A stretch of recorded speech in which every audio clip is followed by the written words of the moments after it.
லிஸ்டிலே இல்லாத ஒரு மனுஷனை தான் கர்த்தர் நாட்டினுடைய ராஜாவே மாறினார். அதான் ஆடுகளுக்கு பின்பாக போய் கொண்டிருந்த ஒருத்தனை கர்த்தர் அரசனாக மாத்தினார். நான் நம்புறேன் ஆண்டவருடைய வருகை தாமதிக்குமானால் வெகு சீக்கிரத்தில் ஆண்டவர் உங்களையும் உங்களுடைய பிள்ளைகளையும் நம்முடைய சன்னதையும் ஆமென் என்னுடைய கற்பனைக்கு மிஞ்சி என்னுடைய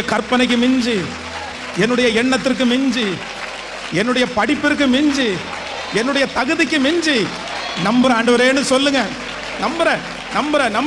நம்புறேன். Yes yes praise. வானத்து நட்சத்திரங்களைப் போல இல்ல எண்ண முடியாது, கிரகிக்க முடியாது, யாராலும் நம்பவே முடியாது. நான் ஆராதிக்கிற தேவன் அவ்வளோ பெரிய தேவன். இது எல்லாத்தையும் நீங்க நம்புங்க.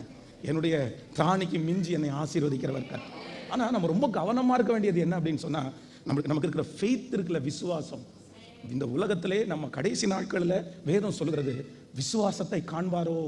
ஃபெய்த். வாலிப தம்பிங்க தங்கச்சிங்க ரொம்ப கவனமா இருக்க வேண்டியது எதுலன்னா ஃபெய்த்ல தான் ரொம்ப கவனமா இருக்கணும். இந்த விசுவாசத்தை உதறுவதற்கு, விசுவாசத்தை உடைப்பதற்கு பிசாசு எவ்வளவு முயற்சி வேணாலும் எடுப்பான். சில காரியங்கள் நடக்காம இருந்த உடனே நம்முடைய விசுவாசத்தை விட்டுறவே கூடாது. சகரியாவை குறித்து வேதம் சொல்லுது, ஜெபிச்சது நடக்கல, ஆனா விசுவாசத்தை விடல. சாத்ராக் மேஷாக் ஆபேத்நேகோ இந்த அக்கினி சூளைக்கு எங்களை தப்புவித்தாலும் தப்புவியாமற் போனாலும், யோபனுடைய மனைவி சொல்லும் போது அப்படி சொன்னா கூட, இல்ல அவர் என்னை கொன்று போட்டாலும் அவர் மேல் உங்களுக்கும் எனக்கும் விசுவாசம் அப்படின்றது இது நடந்தாதான் அப்படின்றதுக்காக அல்ல. நடந்தாலும் நடக்கலனாலும் நாங்க ஒரு டைம் கர்த்தரை பிடிச்சிட்டோம். நான் ஆண்டவரை நம்பிட்டேன். அவர் மேல வச்சிருக்கிற நம்பிக்கைய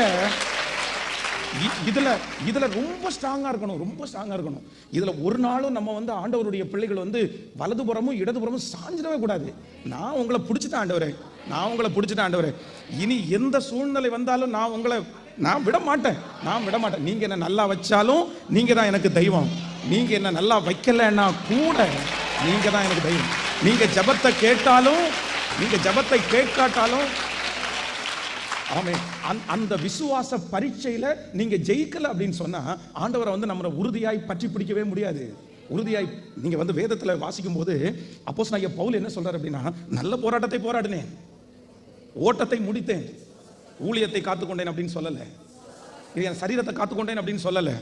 அவர் எதை காத்துக்கொண்டேன் அப்படின்னு சொல்றாரு அப்படின்னு சொன்னா, நான் விசுவாசத்தை காத்துக்கொண்டேன்.